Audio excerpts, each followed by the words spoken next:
આજે આપણે બનાવીશું સીતાફળ રબડીની રેસીપી।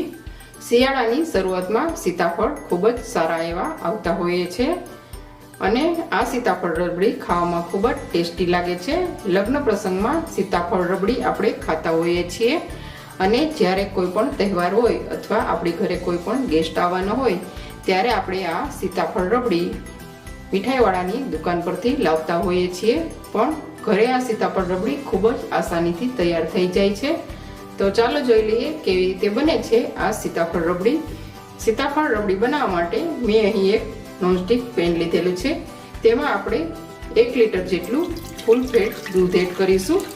દૂધ હંમેશા ફૂલ ફેટવાળું લેવાનું રહેશે।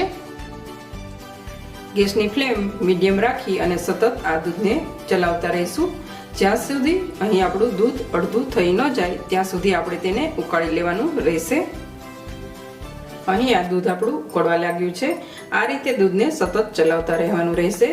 જો તમે ચલાવવાનું છોડશો તો આ દૂધ તળિયે ચોંટી જશે અને સાઈડમાં આ રીતે જે મલાઈ હોય તે આ સાઈડમાં આ રીતે લેતી રહેવાની રહેશે। આ સીતાફળ રબડીને ઝડપથી ઘટ બનાવવા માટે મેં અહીં 1.5 ચમચી જેટલો મિલ્ક પાવડર લીધેલો છે, તેમાં આપણે થોડું દૂધ એડ કરીશું। અહીં મેં ઠંડુ દૂધ લીધેલું છે।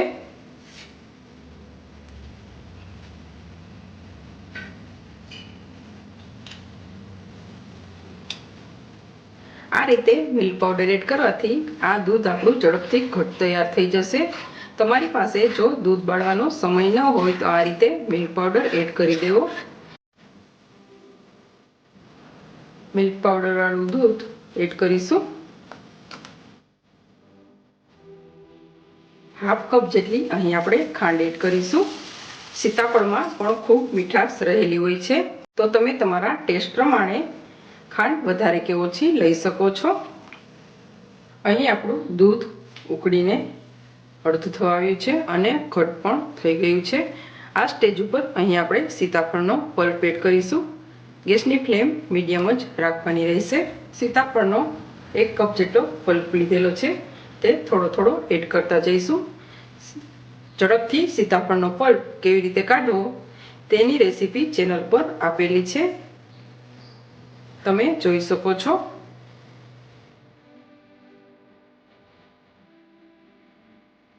અહીં આપણે થોડા ડ્રાયફ્રૂટ્સ એડ કરીશું। મેં અહીં કાજુ, બદામ અને પિસ્તા લીધેલા છે। તમને જો આમાં કેસર પસંદ હોય તો તમે કેસર પણ લઈ શકો છો।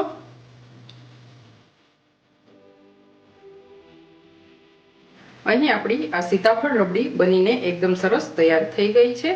આપણે આ રબડીને 1 થી 2 કલાક માટે બહાર જ પહેલા ઠંડી કરીશું, ત્યારબાદ તેને ફ્રીજમાં ઠંડી કરવા માટે રાખી દઈશું। તો તૈયાર છે અહીં આપણી મીઠાઈવાળાની દુકાન પર જે રીતે રબડી મળે તેવી સીતાફળ રબડી। રેસીપી સારી લાગે તો લાઈક કરજો, શેર કરજો અને મારી ચેનલને હજુ સુધી સબસ્ક્રાઈબ ન કરી હોય તો સબસ્ક્રાઈબ કરવાનું બિલકુલ ના ભૂલતા। બેલ આઇકનને જરૂરથી પ્રેસ કરજો જેથી મારી નવી નવી રેસીપીની નોટિફિકેશન તમને જોવા મળે।